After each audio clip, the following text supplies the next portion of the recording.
Welcome, everybody. My name is Todd Crandall. I'm the founder of Racing for Recovery, which was started in 2001, and I'm pleased to have Jake Empey on for our first ever podcast deal here. How are you, Jake? I'm good. So let me ask you this to start. How does it feel to be working here at Racing for Recovery? Honestly, words can't really describe how I feel because when I start to think about it, I get really emotional. I feel like I have put a lot of hard work into getting to where I'm at today. And when I think about all that hard work, it's just, it's everything I could have dreamt of. So I'm looking at you right now, and for me, I look at you now with a lot of pride where you're at, and I know how much you've earned to sit here as a member of the Racing for Recovery staff. But I'm also in the corner out of my eye. I remember you sitting in this office on your first day coming in here when you weren't on the Racing for Recovery staff. Do you want to talk about what that day was like for you?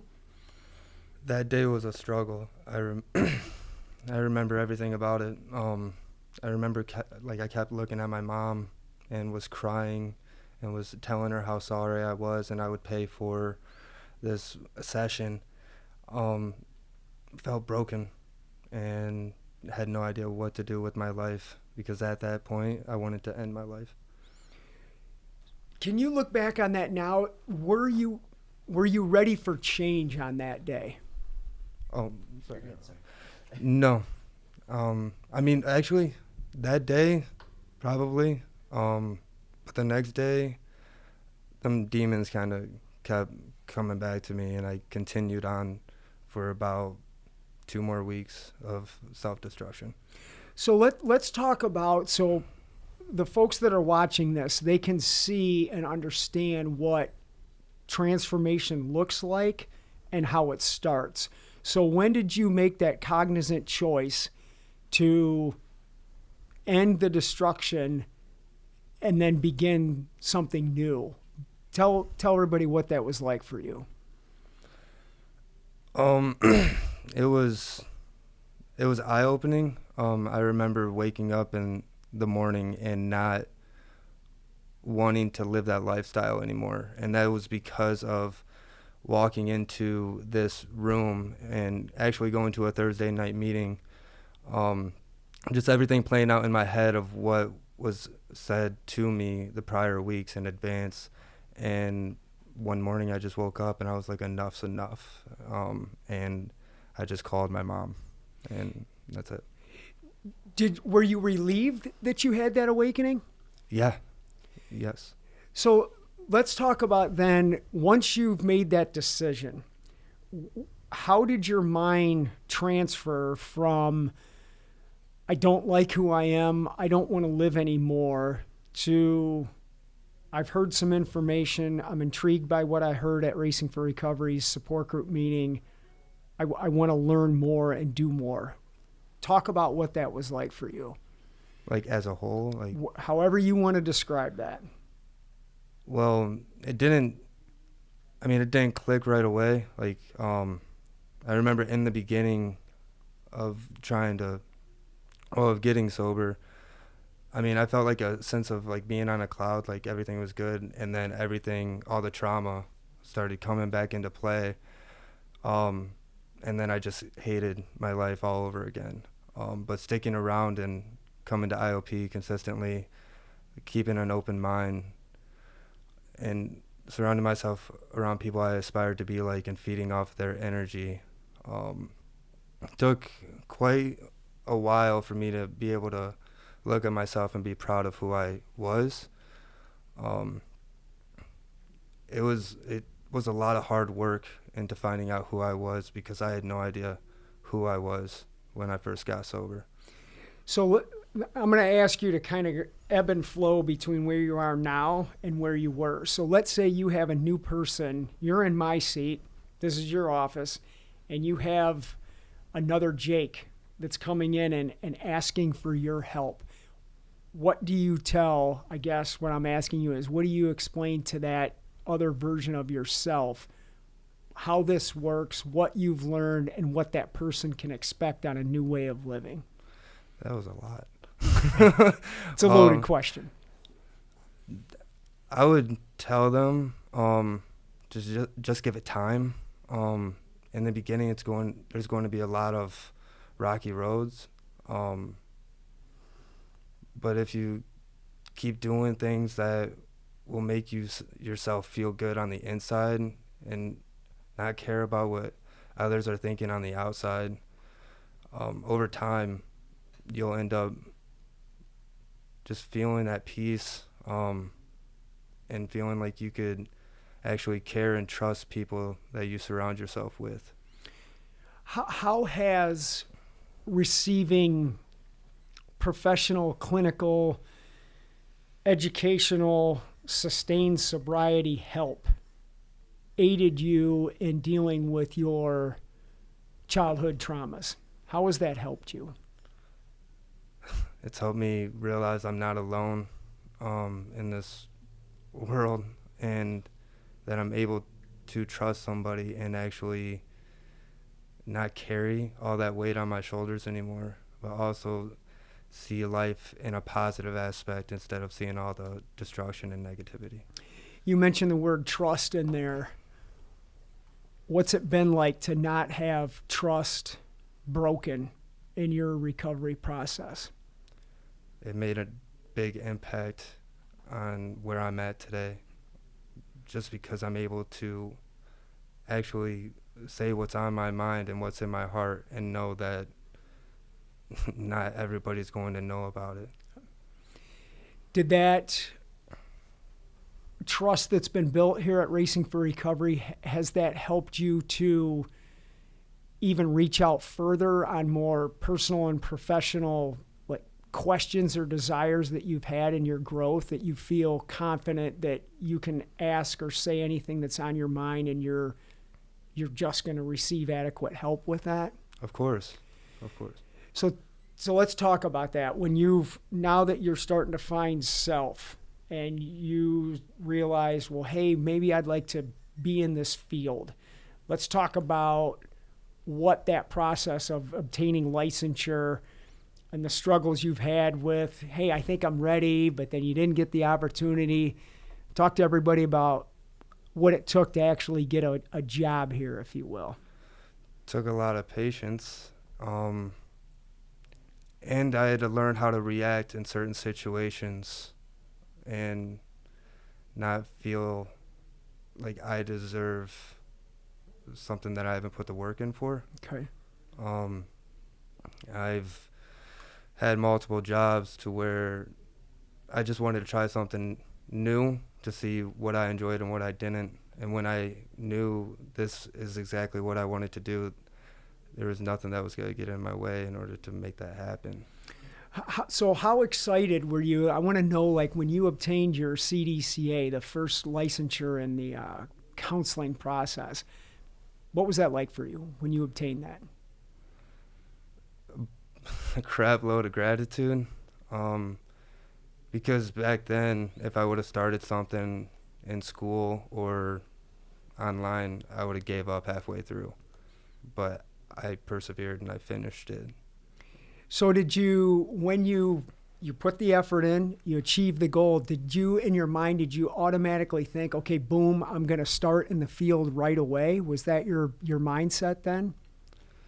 I was hoping it would be. But was I ready? No, not a chance. So we'll call this an emotional hardship, I guess, because when you're anticipating, hey, I've worked for this, I've achieved it, I'm ready to go, and then you get hit with, well, there isn't an opportunity yet. That's part of what Racing for Recovery helps people do, is effectively cope with life's hardships. It's number 3 of the 4 big ideas in the Cleveland book, right? So when that hit you, then describe how you handled that properly. I talked to my peers. I asked them what I could do to change, to actually ask them questions in order to, make myself better, and actually put in the work to change them. And you're write about we're not immune to life's hardships, and no matter what, I wasn't going to use drugs or anything. I've heard that from day one, and that'll never change.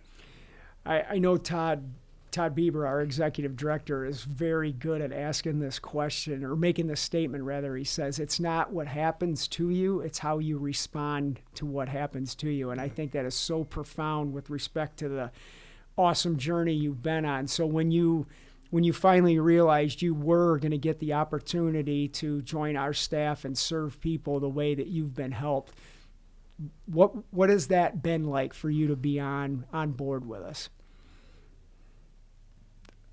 Like I said earlier, it's emotional thinking about it. I am extremely grateful, and I want to do nothing else but go with this for the rest of my life and try to learn as much as possible in order to help the next person out. I love this place, and I love being here. I've never had a job to where I can actually say I love going to work. And I don't even look at this as a job Right. like we've talked about in the past. I wake up, do my routine, and I'm here. I just know I get here early, and I'm here late. Yeah. This is my lifestyle. Yeah, there is nobody works here.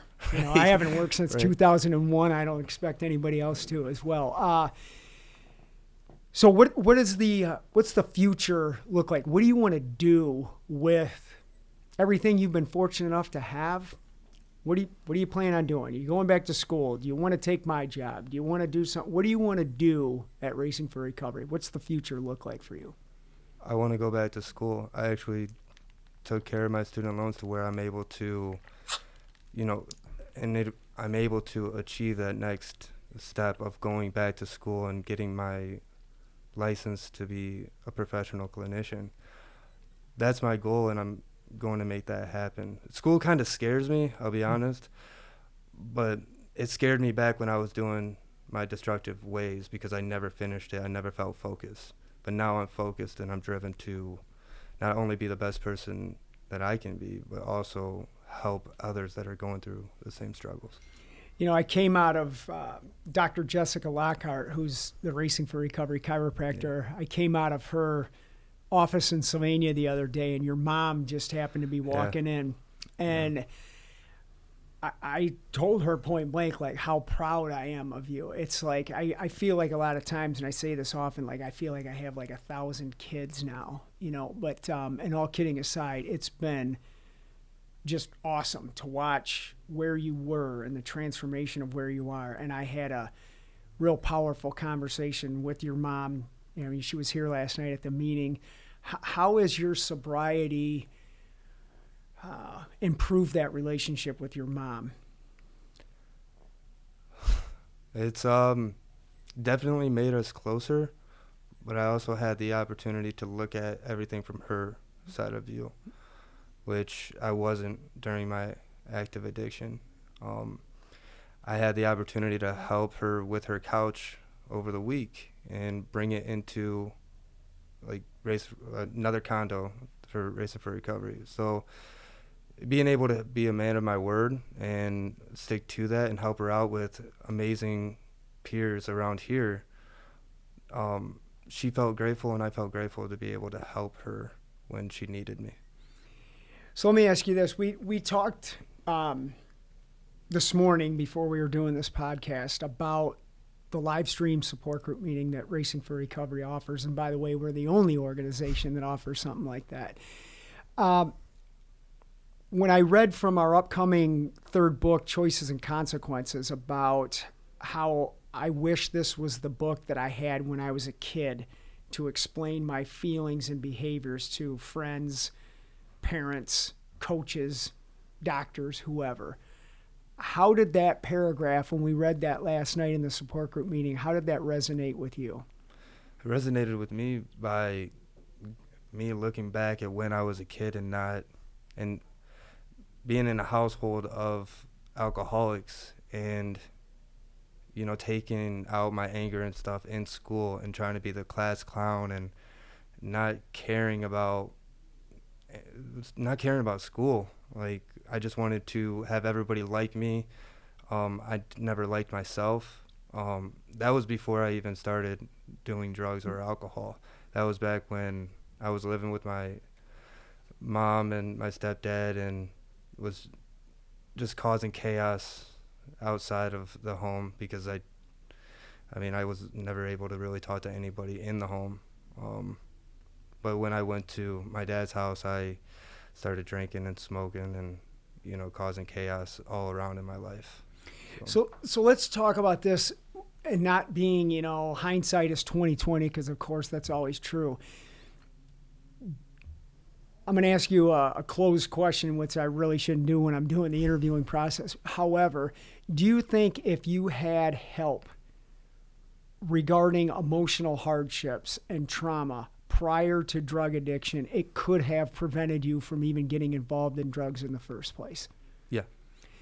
You answering in the affirmative is exactly what Racing for Recovery is all about. It's not about looking at somebody's addiction and unfortunately criticizing for their addiction. It's understanding what led to that addiction. Right. And now that you are at the awesome place that you are in your sobriety, you can fully grasp that and be able to give it back to other people now. Feels amazing. So let's keep it positive before we wrap up today. What other goals do you have? Talk about your physical improvements you've made in the gym here, some of the travel things you've done. I know you're going on vacation later on today. Yeah. Give the listeners a brief synopsis of what you've done and what you're doing. By keeping a steady routine of hitting the gym in the morning, that starts my day off on a positive note that I accomplished something. I also, steadily, I know it sounds funny, but I make my bed every day. Just doing little stuff like that and staying consistent has given me the opportunity to, work here, work on myself, and take vacations that, I'm not used to this. Like, I was talking to somebody the other day, and I'm like, I get to go on vacation and then come back to, like, a job that I love. I've never been able to go on vacation and come back to a job. So it makes me feel, dude, words don't describe how I feel about my life today, because everything is just amazing. It's awesome. What was it like going to Ironman Boulder last year? One thing I can remember about that is the run that we went on. Yeah. And driving that slingshot. Yeah. From back when we were listening, was it Def Leppard? Yeah. Yeah, back when we were listening to Def Leppard, that was when we called you, my mom and I, when we called you when I was going through that hard moment of wanting to change my life. And then I get the opportunity to listen to that song again in a slingshot when we were driving down a back road of Colorado looking at the sunset. Yeah. Talk about a total 180 actually. A 180, yeah, right. Good thing I didn't say 360. A 360 would be back there doing it again, right? Yeah, we don't do that. I don't want to do that race again. It's too hard. What's it been like to coach softball? The Racing for Recovery softball team, you being an avid baseball player when you were younger, what's it like now to be, playing rec softball and now coaching a couple of our teams out here? What's that like? It makes me feel like, I can't say like a dad or anything like that, but being able to be a coach and a leader for others that have been through some struggles in their life to find a positive alternative makes me feel good. But I want them to feel good and push themselves, and it's all for fun. And I understand we want to be competitive every now and then, and that's okay. But the end goal is to go out and just live, and that's what we're doing. Right on. Yeah. What do you want to say to anybody that's watching this right now? What's your message to somebody that might be struggling with drugs and alcohol or any form of self-destruction? What do you tell them? I was at your point in my life, and there's a way out. It's just up to you or them to make that change in the life that you're living to the life that you can definitely have. We all deserve to live a life of empathy, humility, and gratitude. We all deserve a life full of happiness. It's just up to us in order to make that happen. I'm proud of you, buddy. Thanks for being the first ever guest on the Racing for Recovery podcast. Thanks, man. All right, have a great vacation.